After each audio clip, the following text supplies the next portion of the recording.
Hello, check 1 2, check 1 2. Hi everybody from MoGraph Mentor and beyond. I tweeted out the live stream link today. I put it on Facebook, so we'll have some people who are probably not in MoGraph Mentor but are just going to peek in and check on us. If you're not in MoGraph Mentor, my name is Michael Jones. I'm the founder. I'm one of the people who helps run the program. And every Friday we have been doing what we call a weekly spotlight. And if anybody in the chat room would be so kind as to let me know that this is sounding okay. I think my levels look okay. Maybe I'm a bit quiet and that you're hearing me okay and that the stream is working well for you. Every Friday we have been doing what we call a weekly spotlight, where we look across the classes, class 1, class 2, class 3, at the different pieces of development going on within the school, within the school-wide student body. Today, however, since we're at about the halfway point of this semester, we're going to mix it up just a little bit and have a more general discussion about a couple of things in particular. One thing I call portfolio essentials. If you're working on your portfolio, if you have questions about your portfolio, or if you're concerned that your portfolio isn't setting you up for success, we'll talk a little bit about that. We're going to talk about getting and keeping clients. I'm going to give you my 2 cents on whether you're a freelancer or whether you want, studios as your clients. How do you go out and make that happen? How do you go out and generate interest and generate leads? We'll get into that. And then just very quickly at the end, to follow the progression through, let's say you get those clients, let's talk a little bit about pricing work.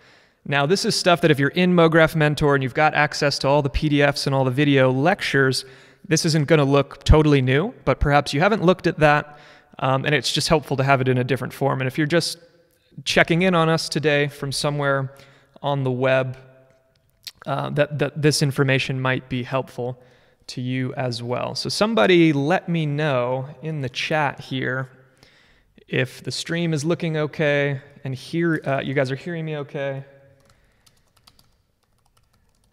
And we will get started. So let me see.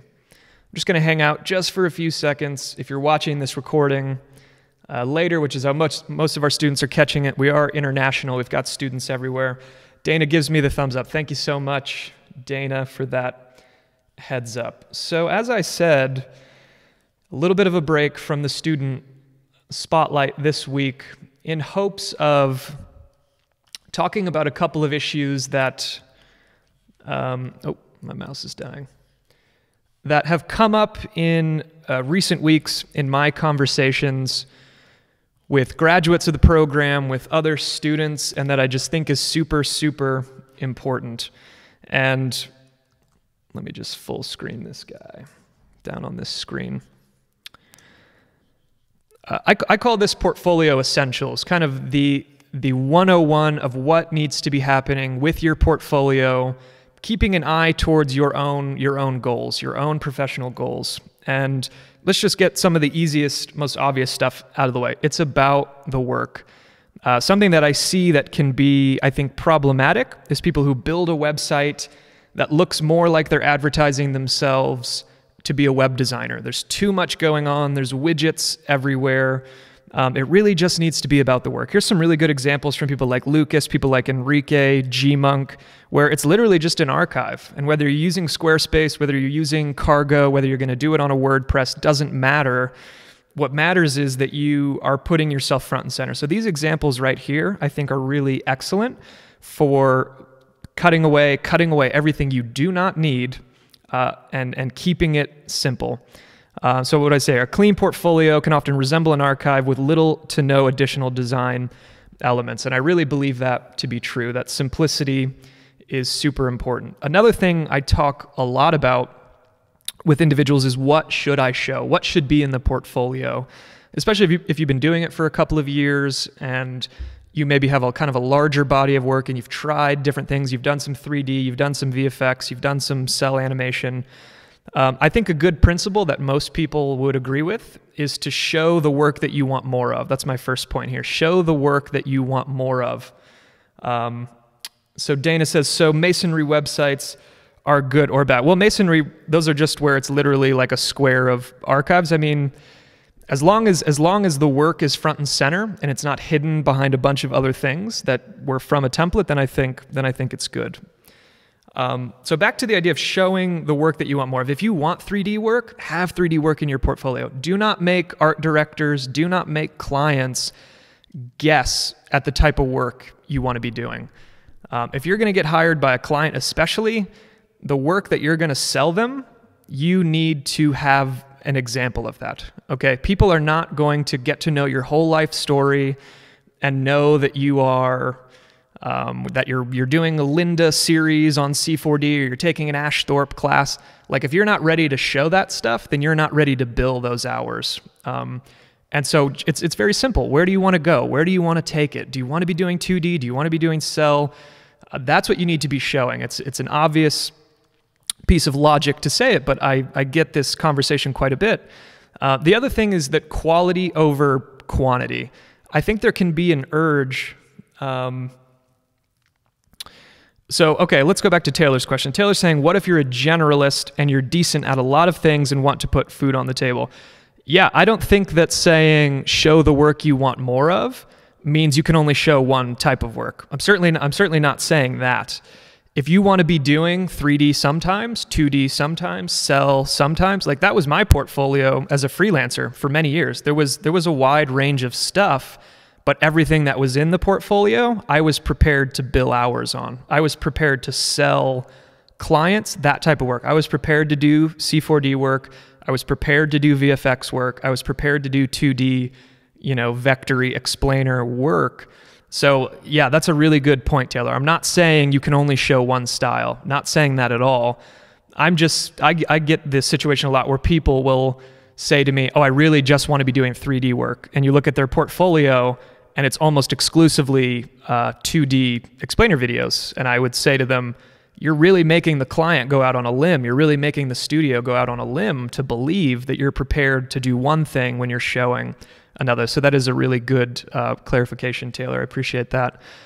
Quality over quantity. Don't, especially when you're first starting out, I know there's an urge to show every single thing you've done on your portfolio because you're excited about it and you want that credit for that. If you're talking about a professional portfolio that is acting as your resume to send to studios, to send to clients, keep it to the very best things. And I'm not the first person to say this, but it is worth mentioning. We are often judged by our weakest work. People are risk averse. So if a studio is on the fence on you, I would keep off anything that is not really high quality. I really would. I actually think it can hurt you to put bad looking work into your professional portfolio. And then trying to update as regularly as possible, especially if you're in those first years, if you're in MoGraph Mentor and you're constantly making new stuff. I felt I was updating my resume constantly in those first several years, and I think many people are, and I think that can be a totally natural thing. So yeah, what if you are just starting out and you don't have that much to show? Then what do you do? But you need to, as Taylor said in the comments, put food on the table. What are you going to do? Well, it's obvious to say you need to do more work, but you can be strategic. This kind of goes back to saying, put work in your portfolio that you want to bill for. What is the type of work you're going to sell? You need to be doing those types of projects. If no one is offering to pay you for work, you need to be doing self-initiated personal projects. If you cannot be bothered to do self-initiated personal projects, you're probably not going to make it in the industry, period, because unless you're really excited about making work in those early days, you are not going to be excited about it 5, 6, 10 years down the road when it's really hard and it's a lot of hours and sometimes the pay isn't always spectacular. So if you're in those early days and the portfolio is thin, be prolific. Be prolific. I will mention the name of Allison House. Somebody could post the podcast I did with her over on my blog for MoGraph Mentor. She preaches this, and I have really learned this from her. For students and for young artists and really for all of us, the people who are prolific, which means to produce a lot of work, to be constantly producing work, people who are prolific tend to do very, very well. Whether it's in improving their skills or doing great work or getting attention online because they're producing so much. You can put it in, you can frame it as dailies or however you want to frame it, But the idea of being prolific and producing a lot of work, especially when you're first starting out, is really a measure of potential. And Allison touches on that point. She was in leadership positions where she got to hire young artists. She was looking for people that were prolific, people that could produce a lot of work and were excited to produce work. Go back to a quick comment here from Mr. Paul Slemmer. Hello, Paul. Thanks for being here. He says, I think it's also enough to show you know one thing inside and out, and then claim an offering of more. I trust someone who says they do cell and keyframe animation inside and out, and then shows only really quality work of one or the other, over showing both types of work and letting the lower quality in. I totally agree, Paul. I think that says quality over quantity. And Paul is in a position as the director of motion at an agency, and he's got to look at people's portfolios, right? He's got to be involved in hiring decisions. So you're getting it right from the horse's mouth here in terms of, don't tell me you want to do cell animation and then show me crappy cell animation. I'm going to move on to the next portfolio. Make your portfolio align to the reality of what you're saying. If you're really serious about cell, show us some good stuff, right? Develop that, show us some quality. I totally agree with Paul there. Half complete work in progress. People will have opinions about this. When I was first starting out and I was really constantly sending my resume, my portfolio to studios, cold calling clients and agencies alike, I didn't leave a lot of half completed work. I just wanted to show my best. I just wanted to show the things that I would want to bill for, the things that would get me hired. The other question, this kind of goes back to what Taylor was saying, is can you have multiple styles, or should you just have a single style? What is actually better? And I'm not sure that anybody can tell you this for yourself. I'm pretty sure this is going to be a personal decision based on your goals in the industry. Like Taylor's saying, some people want to be a generalist. I kind of put myself in that category. I was doing 3D, I was doing VFX, I was doing 2D, and having a lot of fun. And I had no interest in just picking one lane. So my portfolio really was, I think, pretty diverse at the beginning, but it just depends on your goals. If you just wanted to, get a 3D technical job at a broadcast studio kind of outfit, well, then maybe you need to show a lot of that. If you're going for a job description that is written as really specific, if you're just going to serve clients and basically be your own small studio, I'm of the opinion you could show a pretty wide range of styles, and as long as the quality's there, you're going to be just fine. So generalists can have a wide array of styles, specialists, and I'm not saying there's any right path here, so it really is dependent on your goal. Let's see. The essential bottom line for your portfolio is that the level of artistic polish is really important. The work has to look really good. It's obvious to say that we are now at a moment where the labor supply of people coming into the digital arts, people who have a portfolio on the internet, is exploding. It is rapidly growing. And if you're serious, because a lot of people have a portfolio, they're not really serious about doing it for a living. But for those of us that are really serious about doing it for a living, you better make sure that you're a step above people who are just messing around and they're not really serious. And that's just an encouragement. That's not to put pressure on people. We're all at different stages in our development and we're getting better. But you do need to understand you're competing for a certain amount of dollars, and that the artistic quality of your work, if you're going to sell your services as an artist, is incredibly important. So Tony Zagarios, thank you for being here, Tony. He's one of our mentors. He says, place yourself in the position of a person who opens a store.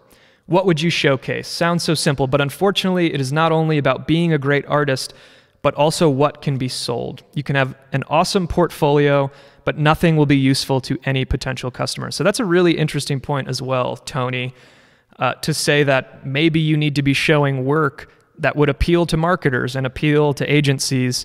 If you're just putting super duper abstract stuff that doesn't tell a story or inform, it might be beautiful and you might find a niche. I mean, I see people doing really off-the-wall work who get really awesome commissions as that sort of thing is being valued, but that might be a more narrow slice of our economic sector, is people who do way down the deep end MTV, cool abstract stuff, that there is a lot of marketable work in the middle of people that just need to communicate ideas. So I think that is probably something worth thinking about as well. And it's a big industry, and there's a lot of clients, and there are very few absolutes. So I've already touched on the fact that I think we can probably all see it's a very competitive time, and that's not going to go away. But what I think that means is that clients, agencies, and studios are now seeking out expertise and a unique voice. And again, coming back to a little bit of tough love, don't kid yourself. If you're just copying tutorials, you are entry level at best. If all you can do is follow a tutorial, you are entry level. You are now at the starting point of being able to improve. So if you're looking to make more money than a starting point position, understand that previous point, that studios, agencies, clients are seeking out expertise. What is it that you can do that you're so good at that we have to work with you despite all the competition, all the choice? Why would we work with you? Places like Buck, places like Giant Ant, places like Royale.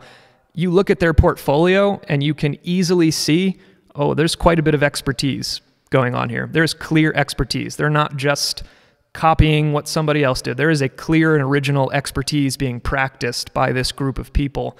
And that makes you economically competitive. And I think people certainly know that, and it's important that students understand it too. So that brings us to, you've got the portfolio looking good. What's the next step? Well, it's very simple. Share it, okay?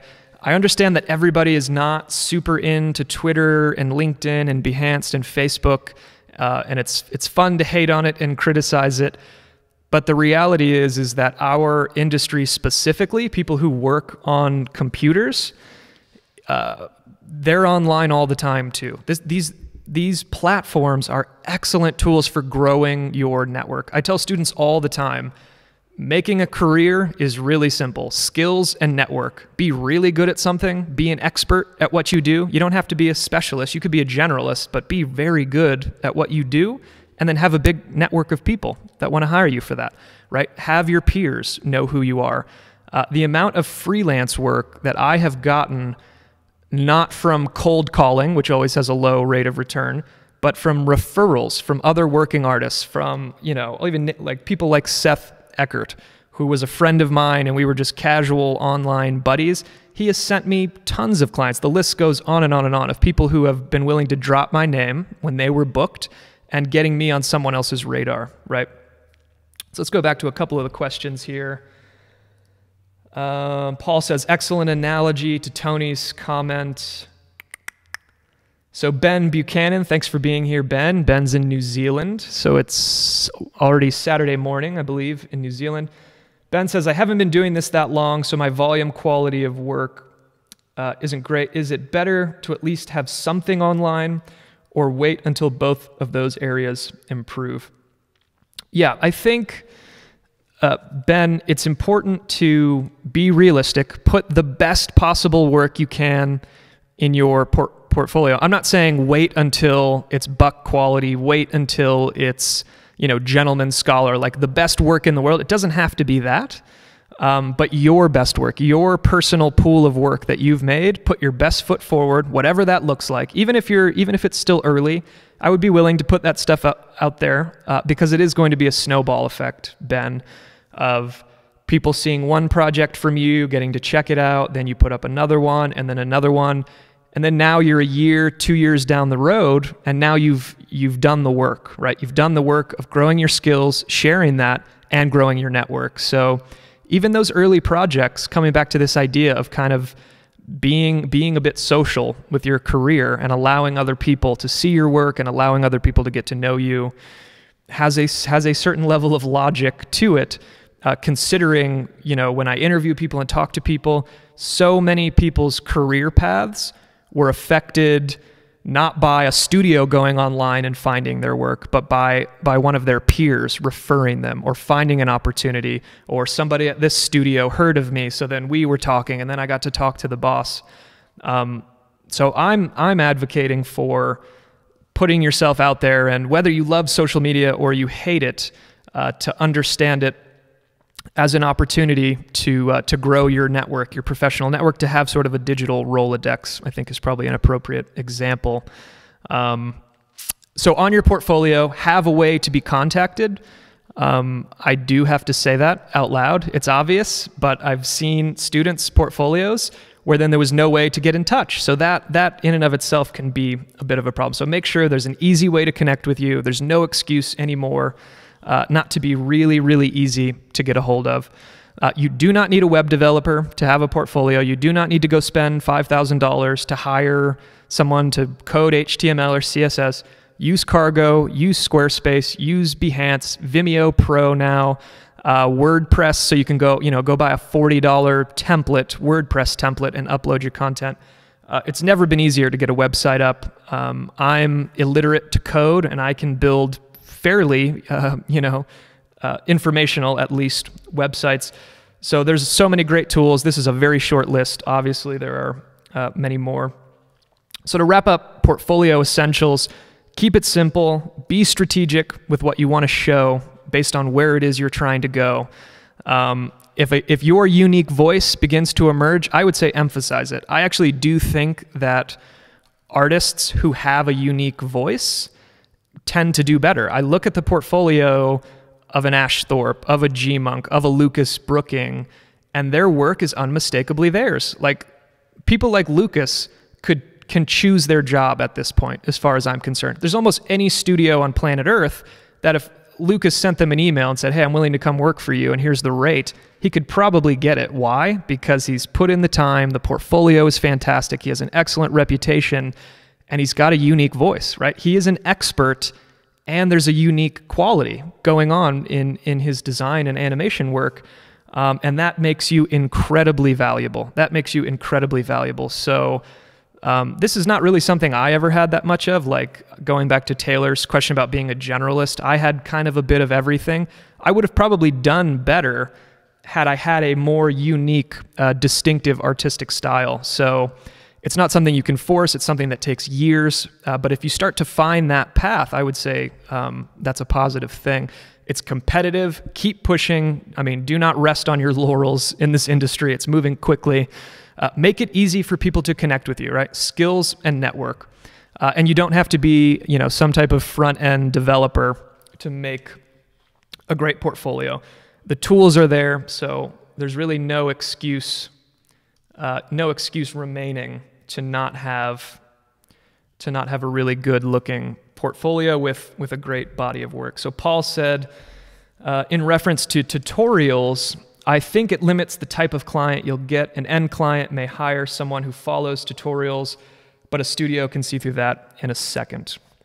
Dan Garcia, hello Dan, says, I have a question. I do 3D animation, mostly character animation, and that has helped me a lot to have better timing on MoGraph work. Is it possible to have a career path combining this MoGraph work and character animation? Dan, I would say that it is absolutely possible to have a thriving career with character animation and motion design. I mean, look at Enrique Barone. Now, character animation, Dan, is a bit of a specialty because it is such a difficult discipline to master. You do find a lot of specialists that mostly do 3D character animation. I actually think it's similar to like a really high-end VFX compositor. Like, if you're a really, really, really good high-end node VFX compositor, you're probably going to get hired to do that over and over because there's such a small slice of people who are amazing at that. And I actually think character animation's kind of similar. There are so few people in the MoGraph world that are amazing at character animation. It's likely that when a studio contacts you, even for a MoGraph piece, I think very probably similar to Enrique, they're going to say, oh, can you do the character animation? Because character animation is exceptionally difficult. It takes years to master even the basics of good character animation, of acting choices and timing and staging and everything else. So I would say that puts you in a very strong position, Dan, to have a character animation portfolio. You're going to be a bit of a gem, actually, in the MoGraph world. And then if you can roll that into doing other MoGraph work, I actually think that puts you at a pretty good advantage. So Taylor says, most MoGraph people would kill to have 3D character animation skills. I would have to agree with that. I see in almost in so many assignments in MoGraph Mentor, people will draw characters and there's the idea to have character animation. And then when the rubber hits the road and it's time to animate a character, the fact that it is such a specialized, difficult thing to do emerges. It's exceptionally difficult to do good character animation. People study for years on just that. I think most MoGraph people do want to get better. And we just did a course with Enrique Barone that had some character animation in there. It was a big, big challenge for the students. Taylor, he was there for that. He can attest to just how difficult it is really to do that type of work. But I think it does show, Dan, that there is a huge desire, to Taylor's point, that MoGraph people wished they were better at character animation, and 3D character animation or 2D. So Dan says, should I just focus most on this skill? I mean, Dan, I'm just giving you my perspective as someone who's worked in studios. And so let's say, I was working in Portland, we were going to do a piece for Nike, and there came a point where we needed a character animator.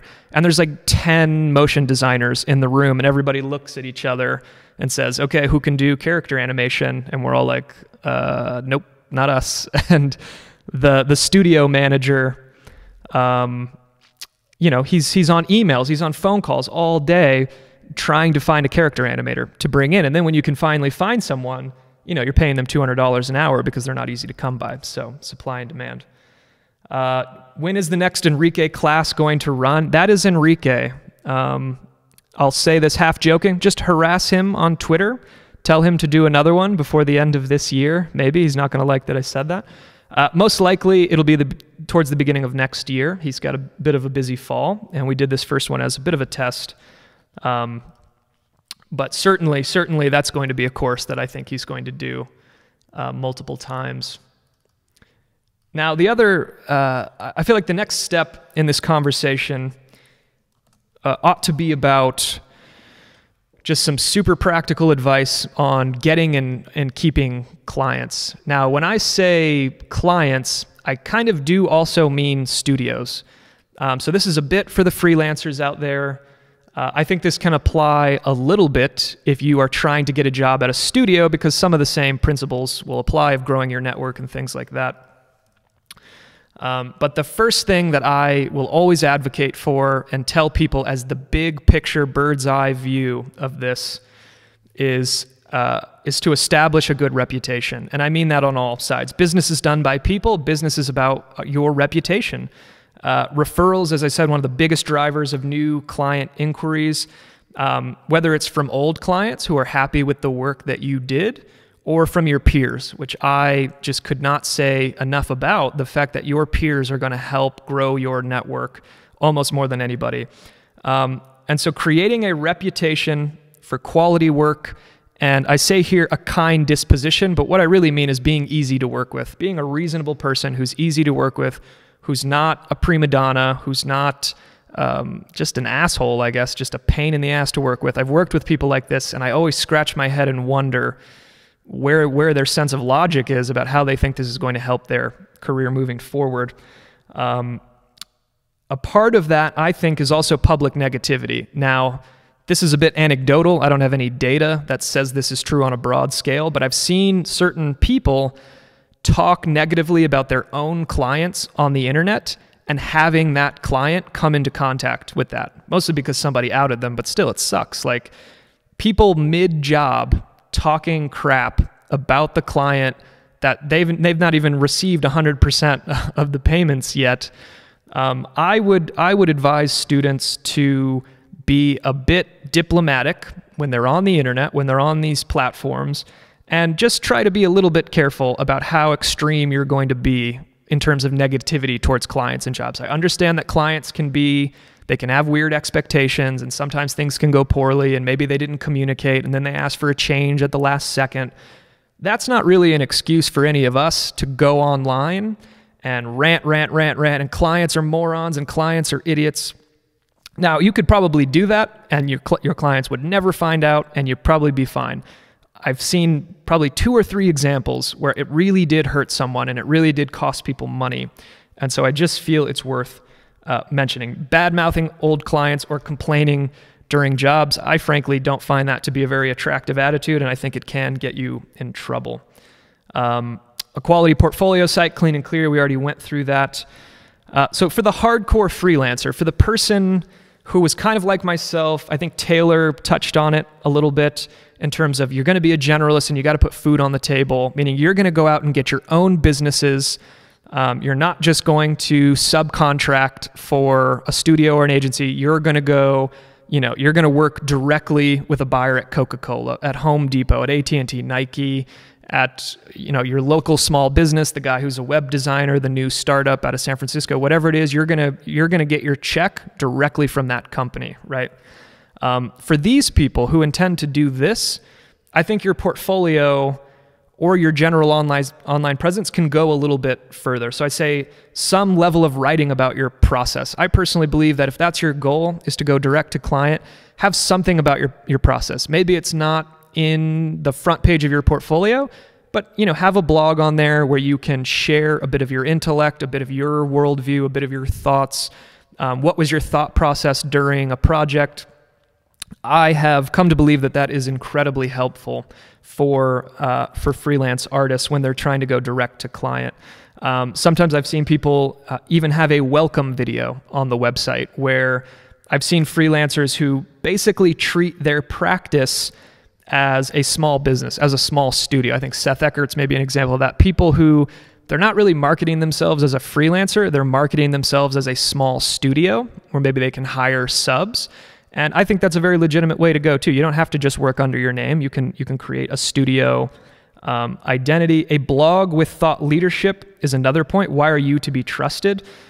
This is something that I have tried to take my own advice on, and it actually has helped me with clients. I will have clients find a blog post that I wrote that was, the process breakdown for a project I did for another company, where I start out by saying, here was their problem, this is what we were thinking about, and this is the solution we came up with. I'm showing those clients when they see that I applied my mind to the problem, that it wasn't automatic, that it took creativity, that I had to figure something out, and that I had the leadership abilities within that project to take on that problem, right? This is what writing can show to people, I believe. And it has helped me when a potential client or somebody finds that and they say, oh, we just love the way that you looked at this. And so let's talk and let's get a process going. And writing about your experience, I think, kind of ties into that as well. The other thing worth talking about is kind of these business development strategies. So let's say you are a freelancer, you're a small studio. How is it that you're going to generate leads, right? You need to generate leads and then you need to convert them. But to first generate them, there's no rule against cold calling, ladies and gentlemen. Reaching out to relevant parties, studios, clients, and agencies in your own area. Just be realistic. If you look at a studio and you say, wow, look at the work that they just got paid to do, I could totally work on that, and I think I'd like to work with them, well, send them an email. Send them an email with your portfolio. There are many, many, many studios around the world. Working remote has never been easier. There's no reason that you can't take the time to put your name and to put your portfolio in front of the correct eyeballs, right? In front of the people who need to see it. We talked about it already. Be intentional with social media, giving some love to other motion designers. I think that's an important part of this. Carve out an online presence, whether you're going to offer some tutorials, if you've got some insight to share, whether you're going to have a blog. These things simply, there's no way around it. It gets your name further and further out on the internet and gives people the opportunity to find you. I was doing really simple tutorials many, many years ago when I was just only probably 3 or 4 years in, and sharing really simple Cinema 4D stuff, nothing really special, but people, like clients, would find those posts because those were the most viewed posts, so those were the easiest things to find. So it really did get me work to take a Saturday morning and make a tutorial after a project. To just be willing to share that information would then lead to like 4 or 5 different people seeing that and then actually getting paid to make work, which was, of course, my goal. On a more personal level, taking people out for coffee or lunch. I mean, make real connections, right, as much as possible. Attend networking events in your area. Ben Buchanan, we had this conversation not that long ago where Ben was saying, I want to get plugged in. He's in New Zealand. It's not necessarily the biggest market for this type of work, but he did a meetup and he said it was great and he made lots of connections. And that's exactly what you need to be doing, right? If you're really, really serious about developing your skills, then you've also got to develop the network, right? So you can get paid and keep food on the table. And networking events can be a great way to do that. The biggest piece of business development advice I could give anybody is once you actually get a job, once you actually get a contract, I mean, bring your A game. Nothing is more important than once you are given an opportunity to make work, to absolutely kill it, right? Quality emailing, right? No half sentences or just incoherent nonsense. Timely responses with clear action steps. Cleanly formatted proposals with line item budgets so people know what they're paying for. Clear price structures that are justified in reality. I would suggest making your pricing incredibly specific. I say insider tip, drop the zeros. I would advocate that we do need to reverse engineer our pricing. We expect plumbers to do it. We expect electricians to do it. I did a bunch of renovation on my property, and when it was time to write these craftsmen, these skilled tradesmen, when it was time to write them a check, I wanted a line item budget. Tell me how many hours you're billing me for. Tell me how many parts you're billing me for. What is your profit margin? Tell me that. I'm fine to pay an 8%, a 10% profit margin to my electrician if he does a good job.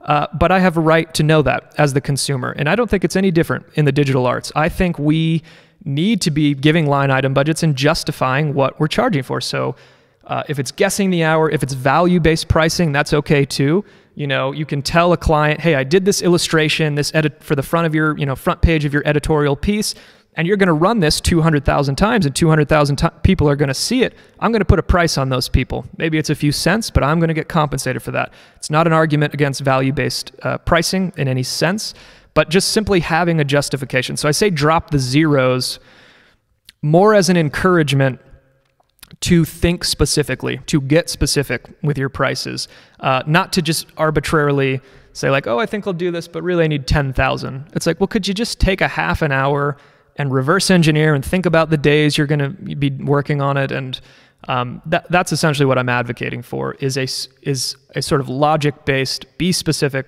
with your pricing. If you're in the United States, don't make people run you down for tax compliance as an independent contractor. It's very easy. Have a W-9 ready to go, filled out, that you can just send to these people so they can get you a check cut and not have to run you down and say, oh, we need you to fill out a W-9. Have one ready to go to send to them when you send your invoice, right? Just have that stuff taken care of. So let's see. Tony says in the comments, my main advice for all the upcoming motion not getting stressed to be awesome and the next animation stars in the market. Unfortunately, right now, I see that in our industry has been influenced from a lifestyle behavior due to social media, overuse and exposure. Portfolio is a living thing, and it grows as you grow. I totally agree.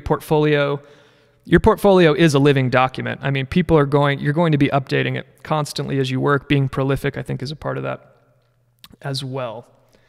Patrick, flattery, last week's broadcast. Yeah, we'll get that posted, Patrick, for sure.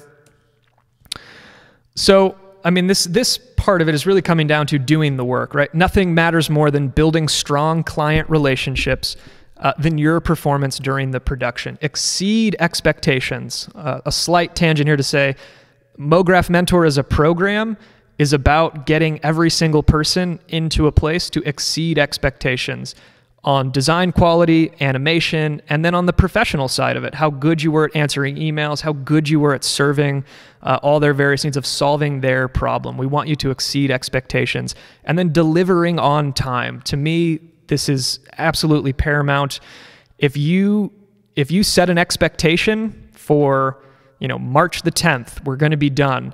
And, you're getting into April and there hasn't been a lot of conversation and you haven't described to them why it's late and there's been poor communication.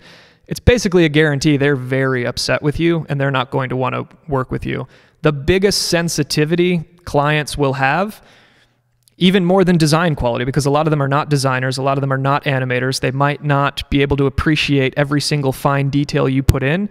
But if you blow off a deadline and don't communicate, they're going to be exceptionally sensitive to that, especially in a large organization where people are trying to manage schedules. You have to see it from their perspective.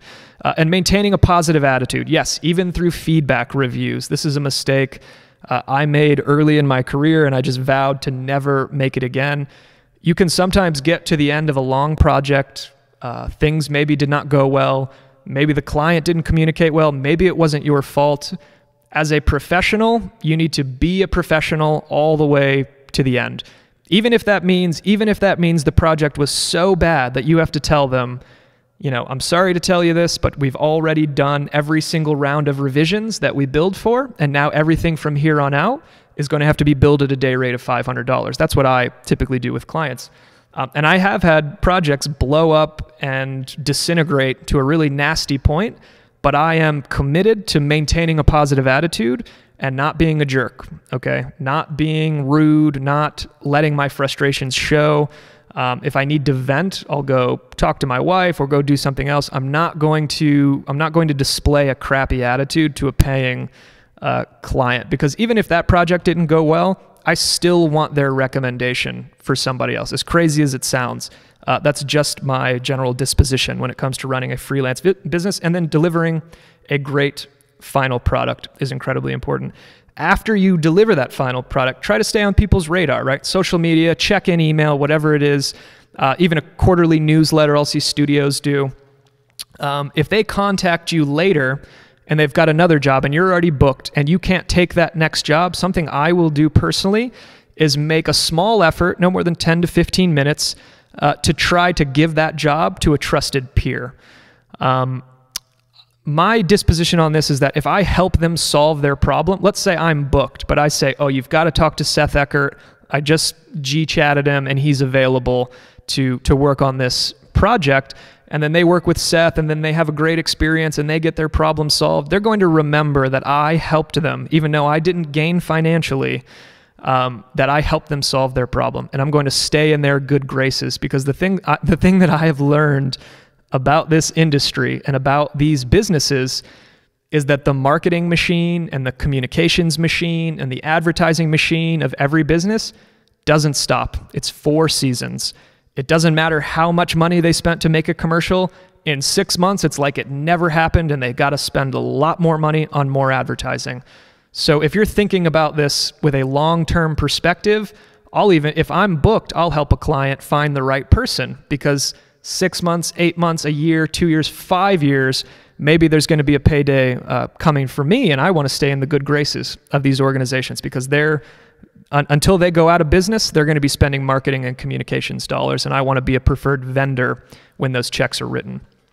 Updating the portfolio, that's obvious, and then blogging about the process. We've talked about that a little bit.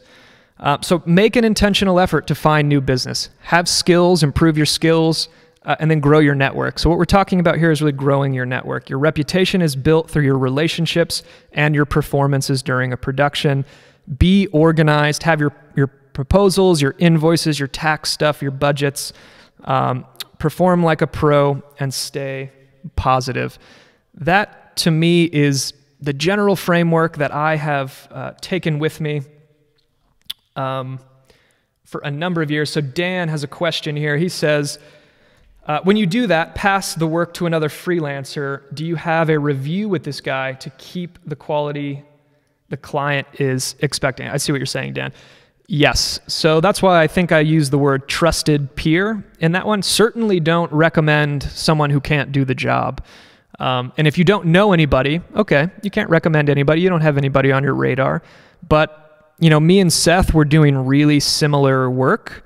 And there's more guys. There's a lot more guys and girls, people who can do that type of work. And so the reality is I would usually send a decently good list of 3 or 4 people, depending on availability, to say, these are people I would trust. These are people, and that's the language I would use in an email. I would usually say, these are people I would hire, to say, hey, I would spend my money with these people. That's about the biggest recommendation you can give a buyer, right, at a company, is to say, I'd risk my money with them. I'd risk my money with Seth Eckert making me a 60-second video because I trust that he'll do it. So that is a very important point, Dan, that you make, which is don't just recommend anybody. It's going to reflect poorly on you if that person does a bad job. So you do need to make sure that it's somebody that you trust. So the last real piece of the puzzle, I think, in this conversation is how to price your work. So you have a portfolio. We know that's the skills part of this. That takes time. That's not automatic. Going out, being proactive, getting clients, keeping them, doing a great job. But then what about the more nuanced side of just actually pricing your work? Now, this is always an interesting conversation because there's really no one right answer when it comes to the question of pricing your work.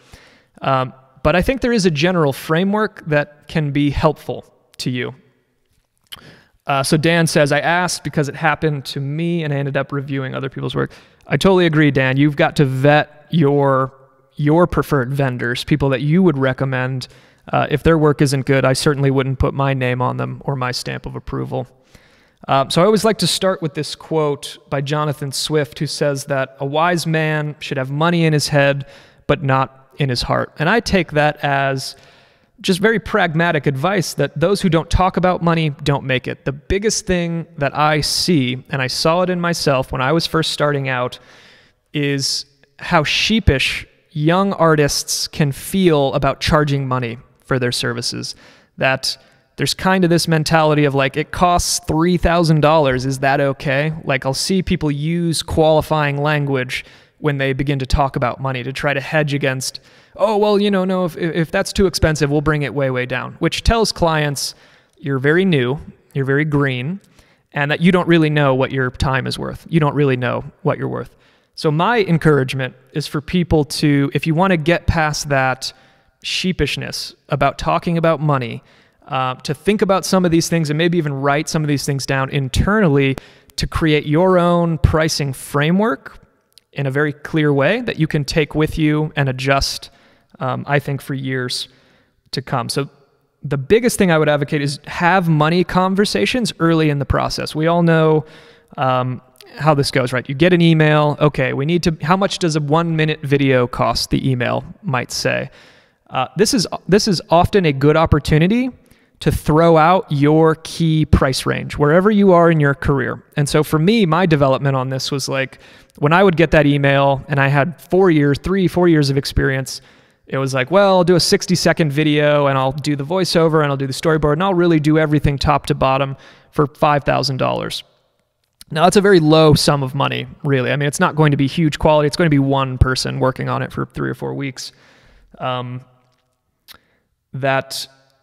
At that point, getting that $5,000 number out there scares off anybody who really wanted to spend $1,500, which some, maybe a nonprofit, some really small business, they've never bought any services before from a motion designer and they have no idea what it costs. And so in their mind, they're thinking, well, we got $1,500 to make a video. Let's email this guy. I'm usually early in the process going to come out with a range. So over the years, maybe it was saying, well, it's going to be about $5,000, but it depends on the details. And then several years later, it was like, well, it's going to be about $8,000 to $10,000, but it depends on the details. Now, if I get that email, it's more like, it's going to be about $15,000, but it still depends on the details. But I'm putting out that first number so that I don't waste my time, because some people might be emailing me with the expectation of like, hey, let's hire Michael to do a video for $2,500. I simply don't have the time anymore in my life to even entertain that chain of emails, really. It just would be a waste of time. We would just be spinning our wheels. And it would not be good if I had gone 5, 10, 15 emails deep with this person, maybe even talking about concept, which I did early. I was so eager to book jobs that I would get a lead. And so I would just keep going, and then we would finally get to a budget, and they would be like, oh, no, this is 10 times more than we could have spent. So getting that number out early, I think, is going to help you from wasting your time. Now, even though you might throw out a number early, a range, not really a number, a range, be very clear in your language that the price, like no two projects are created equal. A 60-second video could be tons of 3D and live action and VFX and cost $100,000, or it could be basically a slideshow with some icons and be a few $1,000s. There really are no two projects created equal, which means that the reality is you need to use this language of pricing factors. So normally what will happen is, I'll get that email, okay, Michael, I've got, okay, we like your $5,000 range. Tell us about all the specific factors in there so we can really get a final line item budget proposal from you so that we can make a decision internally about whether or not to produce the video. So I will usually come back with a list of questions to help clarify these factors. Length, how long is it going to be? Level of complexity. You can often use references from other studios or other artists to say, are you looking for something that has tons of characters all doing backflips and we're going to have to hire character animators? Or are you looking for a slideshow that has icons and it's going to be very easy and simple to do? So the role of characters, I see that's misspelled. That's not cool. Your role in the production. Are you just going to come in and animate? Are you just going to come in and design? Are you going to do everything? Are you responsible for the voiceover? Do they need you to write the script? This is information they need to provide you. And then turnaround time. Do they have a realistic deadline? Are you telling them, okay, this will take about 6 to 8 weeks to do? And their response is, well, we need it in 2 weeks. At that point, you can decide, if you've got the availability, okay, I'll do it on a rushed timeline. That's going to compromise quality. There's simply no way around that, but I'm willing to work very hard on a short timeline. But I'm also going to charge more. I'm going to be compensated for the late nights and the early mornings that I have to spend solving your problem with your tight timeline. The client itself is a pricing factor. Is the client a Fortune 50? Are they Nike? Are they Samsung? Or are they a small startup, right? Is it a mom and pop business? Now, saying that the size of the client matters is not about price gouging. It's not saying, well, Nike could afford $100,000, so I'll do a slideshow with icons and I'll charge them $100,000. Now, I don't doubt that happens, but that's not at all what I'm advocating. What I'm advocating is to say that bigger companies have more levels of approval, which takes more time. They are objectively harder to work with. Large companies, they've got a lot of levels of people who are going to be involved in the process if it's an important enough piece of work, and they're all going to have opinions. And this can lead to, some friendly fire, people not agreeing with each other. You can get to 80% completion, and then finally the executive vice president sees it and they don't like any of it, and you're starting from scratch. Big companies are very casual about, one executive level telling the next level down, that mid-level ad buyer level, to do it over again or to totally blow up half the thing. So in my experience, working with a Fortune 50 just has to be more expensive. You have to expect more changes. You have to expect more demands, and you need to expect more time to deal with that huge bureaucracy. Usage rights. This comes down to kind of a value-based pricing discussion that could be for another day. But how many people will view the work? What medium will be used to display it? Is it going on the internet? Is it going to be on broadcast television for 30 million people to see? Is it going to be internal and barely anybody's going to see it? This is often about being paid for the value you are creating. The more people who consume it, the more value that was created for the client. Now, this can work for us, or it can work against us. I mean, an internal piece where they say, like, well, it's just an internal piece and not that many people will see it, so our budget's low. That's probably just the reality of it. It's not that important to them. They're not going to spend $100,000 on a thing, on one 30-second video for their conference. They just want it to be low cost. But on the other end of the spectrum, you're doing film titles and 100 million people are going to see the movie, or you're doing an ad that's going to play at the presidential debates and 80 million people are going to see it. I would want to be paid more for the value that I am creating. Now, that can be an ambiguous, squishy area, and competition is going to affect the reality of that. But value-based pricing, I think, is incredibly important to consider and to think about and to include in the conversation. And when that first inquiry comes in, hey, we need to make something, I think usage rights is an important question for them to answer. That's a piece of information I would want to say, what are you using this for? Who's going to see it? How many people are going to see it? How long is it going to run? What are those details? So I'm just going to address a couple of the questions Travis Design says, how did you deal with sticker shock in that instance? So going back to talking about getting a range so you don't waste your time. You walk away now, but in the beginning, did you backpedal and try to accommodate the budget and scale the quality and time accordingly? Yeah, the answer is 100% yes. In the beginning, I would have negotiated all the way down to like $300. In the beginning, when my portfolio was weak, I was willing to make work for almost anything. I essentially had almost no financial standards for my freelance work because I had a full-time job, 9 to 5, getting to do motion design. And even before that, when I was just doing odd jobs, essentially working for a landscaping company, I would still take jobs for almost anything because I wanted to learn and I wanted that opportunity to work. And so if you're in that position and you're willing to do it for that amount of money that they have, that's a personal choice. And I've certainly done really long multi-month projects for hundreds of dollars. As insane as that sounds, I've absolutely done it and I learned and it was a good opportunity and I don't regret it because if you build your portfolio, you become so much more valuable in such a short period of time. But once you do become more valuable, Travis, then you just don't have any choice but to have that sticker shock moment. I just would literally not have the hours in the day to entertain conversations at a certain price point. But certainly 5 years ago, yes, I would have been all about having those conversations. So Dan says, I recently started to work with a client. How do you deal with calculating the prices? So Dan, you're living in Mexico and your client's in the United States. Yeah, it's an important question. How do you deal with calculating the prices? Keeping my Mexican prices or calculating based on the country the client is?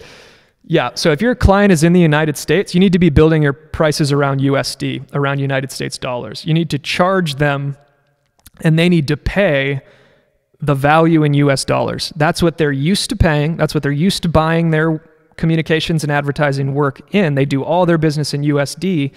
And if the dollar is stronger than the currency in Mexico, and it's 2,000 Mexican dollars, I don't know the exchange rate, they need to pay in USD. We have mentors in other parts of the world, and they get paid in USD, and it gets exchanged into their currency, which is oftentimes many, many more dollars. But the relative value is still essentially the same. I mean, then if they went back into USDs, it wouldn't change all that much, would it? So Paul says, communicate early that those cases, VP seeing the video. So this was talking about working with larger companies, how that can be more difficult. Everything will require a change order. What you originally quote for a job does not have to be what you ultimately get. Yeah, that's an important point. Paul is saying that let's say you get into it with a Fortune 50. You should probably have some language in your very first contract or your very first budget that outlines, okay, we're going to do this first round of work and there's going to be 2 rounds of changes here and 3 rounds of changes here. And if after all of that, you blow up the project, well, then you need to pay for that. And now you're going to need to pay for all the future development. And I usually address that by saying, okay, I've outlined all the rounds of changes we're going to do. And if anything exceeds this scope, and scope is a word that gets used quite a bit in these types of negotiations, if it's outside the scope of this original statement, then I'm billing you a day rate of $500 a day. And so you're going to tell me how much more money you're going to pay. Because if you create another 4 weeks of work, well, now you're paying a lot of money. If you create another 2 days of work and it's a small tweak, well, now it's it's $1,000 more. So I like to put the ball in their court to say, if you blow up this project, it's going to be very expensive to redo it. And it is important to establish that early, and it's just logical to do that, and it makes sense. Display rights. Can I use this work in my portfolio after it has gone live? If a client is telling me, we want you to work on this for 3 months, oh, but it's all internal and we can't let you have it in your portfolio. Okay, fine. I understand that is a limitation that has many factors behind it that makes sense for the company. I respect that, but I might add a little bit of money. I might add a little bit of expense to my budget based on the fact that now you're making it harder for me to get the next job. If you're allowing me to show this in my portfolio it's easier for my outlooks going forward to make money. If you're telling me I have to sit on it and I can't show it and it's like the coolest thing I've ever done, I'm going to want some financial compensation for essentially putting my own career development on hold, right, to work on your thing. And then after that, I've got to go work on more stuff to improve my portfolio. So for the expense of, putting a lid on it, I would probably add, at least $1,000 at some point, because I honestly don't find that to be terribly unfair. And then this pricing factor is not something that you would include in your questioning. This is something you have to ask yourself. What is your skill level and what is the industry demand? This is also what's going to affect your price. So this goes back to the conversation of saying I was doing something for $300 back when my skills and my network were close to zero. But now that I feel confident in making work and I can make some good looking work and I've served a lot of clients, I feel more confident in my ability to charge more. So if people are beating down your door and you're getting tons and tons and tons of emails, well, then it's supply and demand. You can be very firm in your pricing. This is the point that I've reached and many other people have reached where, you can't take a $1,000 job because your inbox is full of $15,000 to $20,000 jobs. It just wouldn't make sense. So you need to generate that demand for yourself over time so that you can stay firm on your pricing and raise your pricing over time.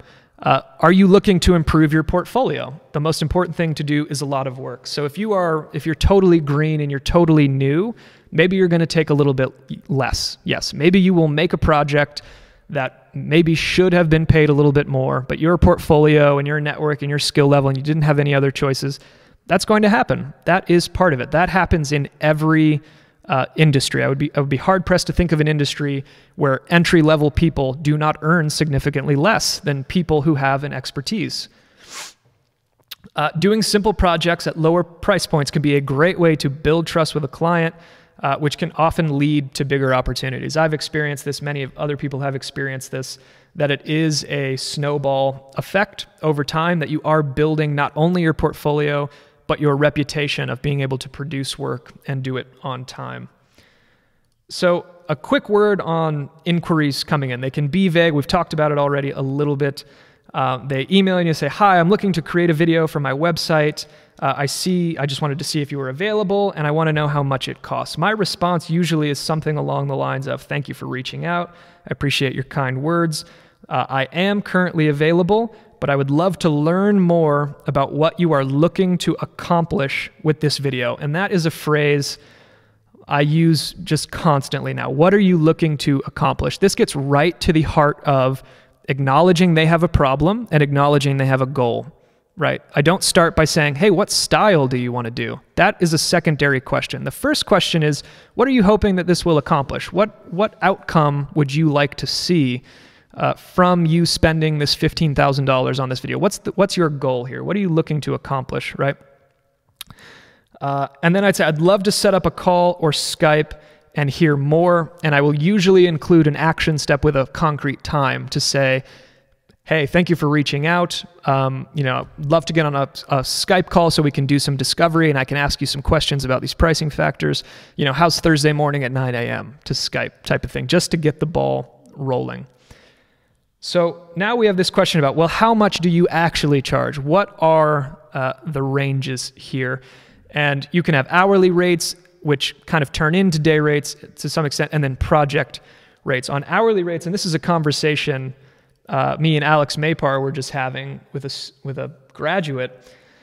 And again, the range is really big. My first studio gig in Portland, as really kind of a junior motion designer, I was billing $30 an hour. Now they had me, 5-6 days a week. So I was making, over almost $5,000-$6,000 a month. Like $30 an hour is not a bad wage at all for an entry-level position. However, as you get more expert, I tend to see more people in the $50 to $80 an hour range. If they've got some skills, they've got the portfolio. And then I'll see people over $100 an hour and higher too. I mean, we talked about character animators pulling $200 an hour because they're so hard to find. It really does kind of depend on your specialty and how unique you might be, and puts the average day rate somewhere from $200 to $1,000 a day.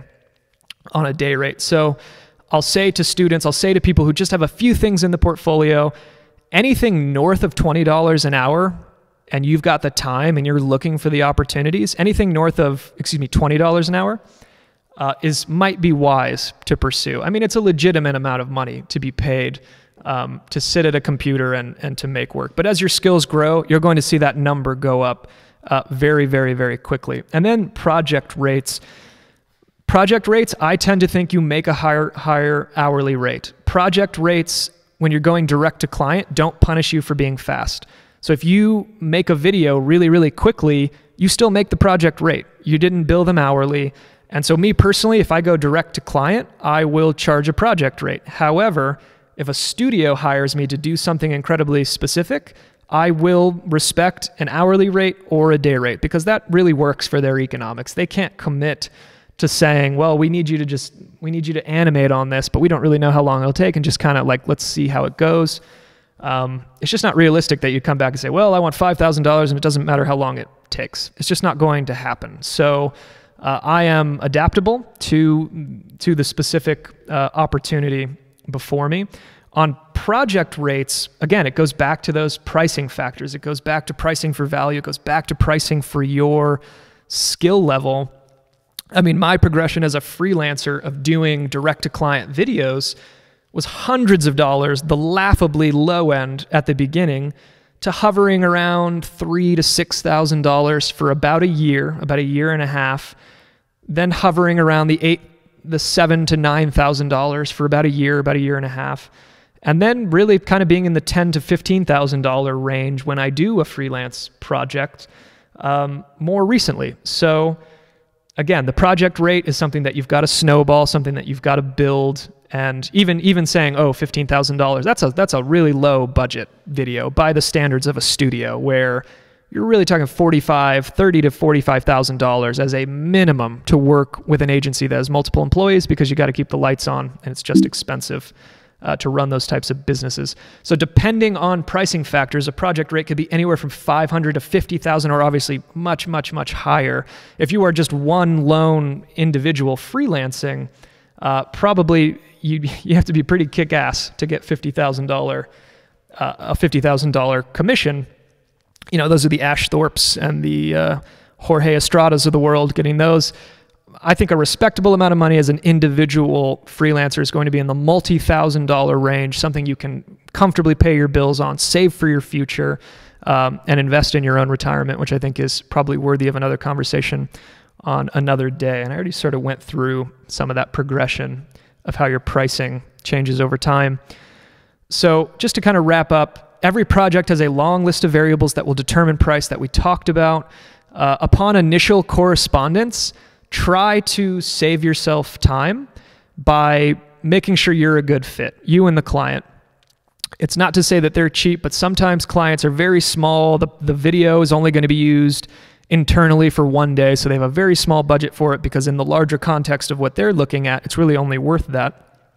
And depending on your price points, is about supply and demand, right? If you're in demand, you can charge higher prices. If you're not, it may be best to start taking those lower paying jobs to build relationships as well as your portfolio.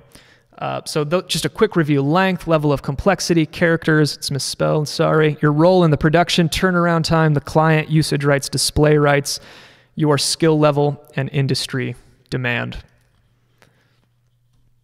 This has been essentially what I've been advocating for as the framework for how we navigate a somewhat uncertain time, right? Our industry is relatively new. It's relatively new having all of these freelancers just living wherever. It's really been in the last 10 years that this has emerged as a very, very viable way to earn a living. And it's such a great way to earn a living if you can navigate some of these landmines and just be thinking about setting yourself up for success with a very simple framework of conducting yourself like a professional, growing your skills, and growing your network. So Dan says here in the comments, I was charging the USA client about $18 per hour. I guess it's kind of okay. Yeah, Dan, I've not seen your portfolio. I don't know what type of work you're doing. $18 an hour is on the low end, certainly, for a motion designer in the United States. but it's not terrible. I mean, I definitely charged less than $18 an hour when I was in that student portfolio. Let me get to entry level so I can go work at a studio where I make $30 an hour. When you're in that phase, yeah, I don't see any problem with $18 an hour, as long as your quality grows, that client is willing to grow with you. And sometimes clients are not going to want to do that. And then it comes down to, never tie yourself to just one client too, right, Dan? Like, as your character animation in After Effects, yeah. That is a super low rate for character animation by American standards, certainly, especially if you were working in a studio. But it really is so relative, and it's about who your client is. We would have to talk about who your client is. Large companies can spend large sums of money. Small companies want to appear like big companies, but they don't have the budget, so they will search and scour for the most affordable vendors they can find. But Dan, my encouragement to you is as your portfolio gets better, raise those prices, even with your existing clients. And there's a very sensitive way to go about doing it without a sticker shock. And I definitely had this with my own clients, where from one year to the next, I would tell my client, and even an example, there was a church called North Point Church, where there's a lot of lovely people that I respect. Whereas one year we were doing videos at about a certain price. And the following year, I had just decided, you know what, I'm getting too many inquiries, I can't keep up, I've got to raise my price. And whoever sticks with me, those are the clients I'm going to absolutely take care of. And that client in particular was very receptive to saying, okay, we understand, maybe we adjust our expectations, our budgets are what they are, but I still got work from them, but now at this new price point. Now other clients might dig their heels in and say, oh, well, sorry, well, now you're out of our budget. Okay, fine. Find another vendor. It's very, very hard to find good motion design vendors.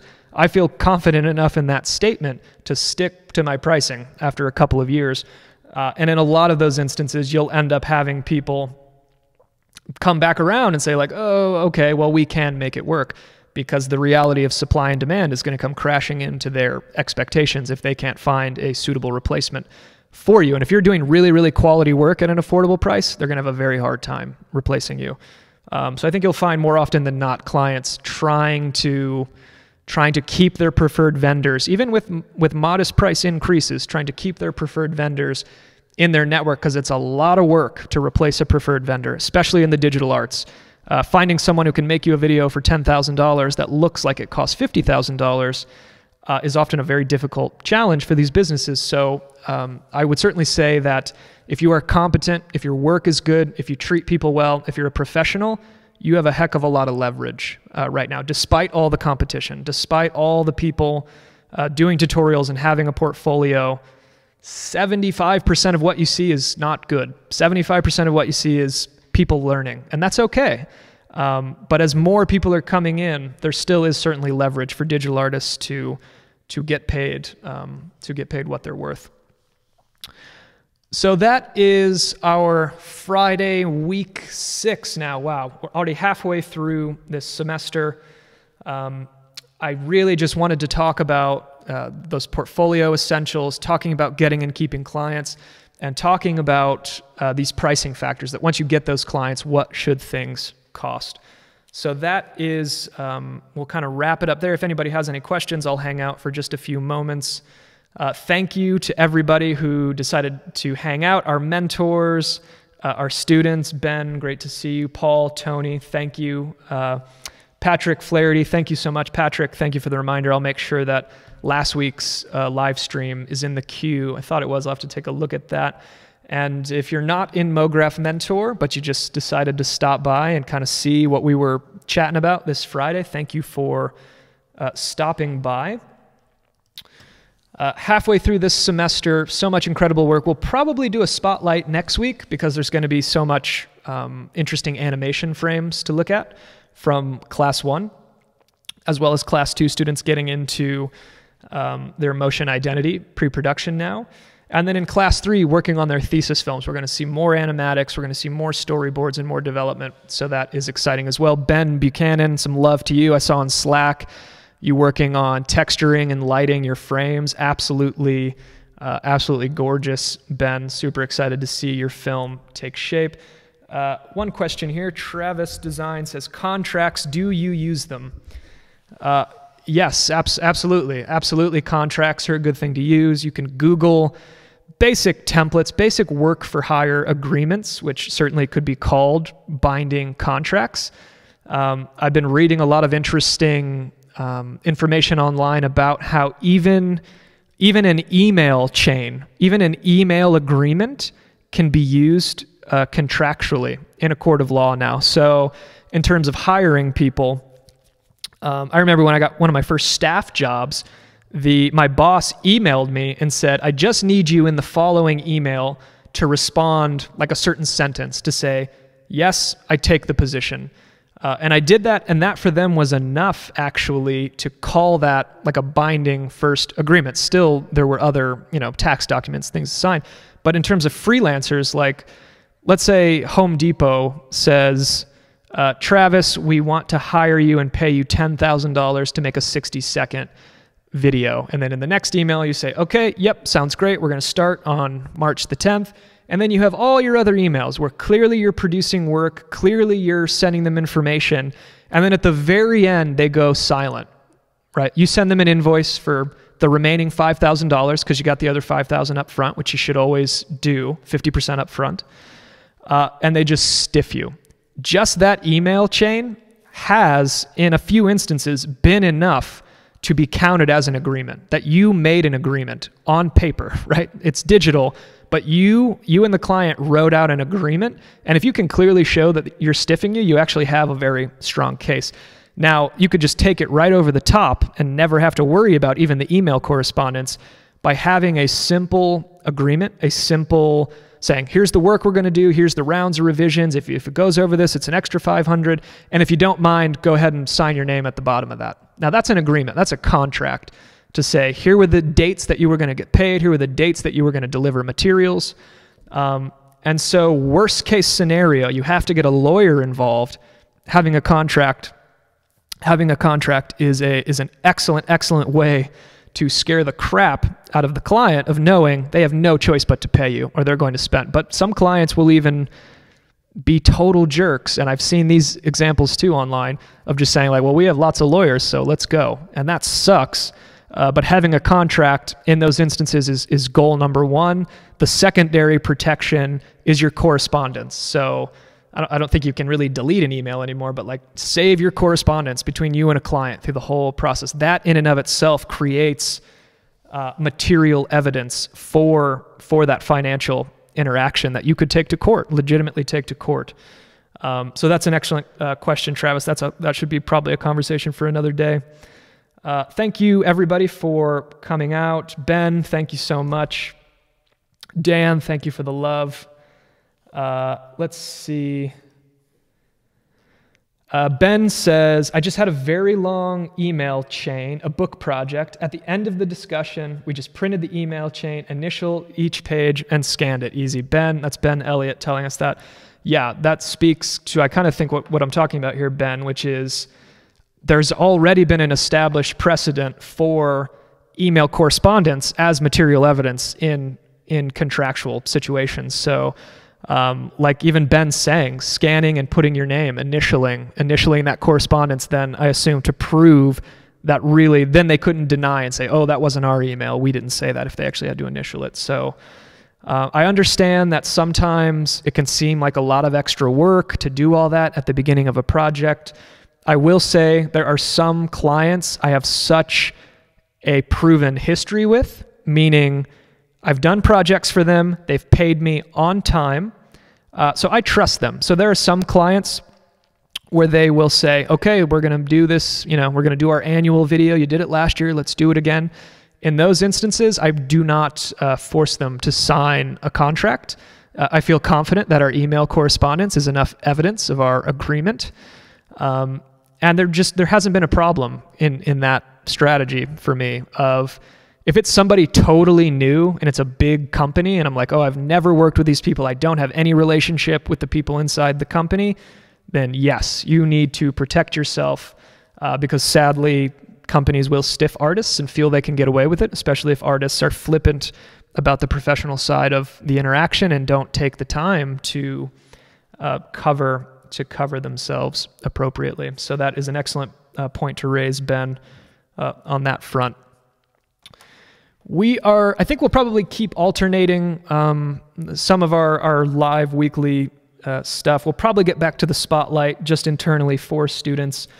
Talking about business, talking about pricing your work, talking about economics is something I've become really, really passionate about in the last really year or so, and just want to give every little piece of advice that might be helpful in any way. It's a big industry. Take my advice in the larger context of what you read from just lots of other really, really smart people too, right? It's a big conversation, and a lot of us are coming from our own unique perspective and experience. So really, I think just taking it all in stride is really helpful, and I've certainly gotten a lot out of understanding how other people work and how they run their studios and things like that. So I hope that this has been helpful to you today, and we will wrap it up, barring any final questions. Everybody enjoy your Friday. We had a short week. It was Columbus Day. I was working on Monday. I don't know if anybody else had Columbus Day off here in the States. But it's Friday. Hopefully everyone's wrapping up their work and their projects and can enjoy a nice Friday evening and have a good relaxing weekend. If you have any questions and you're in the MoGraph Mentor program, hit me up on Slack, send me an email, hello@mographmentor.com. Everybody knows it by now. If not, we will see everyone on the interwebs, and have a great weekend.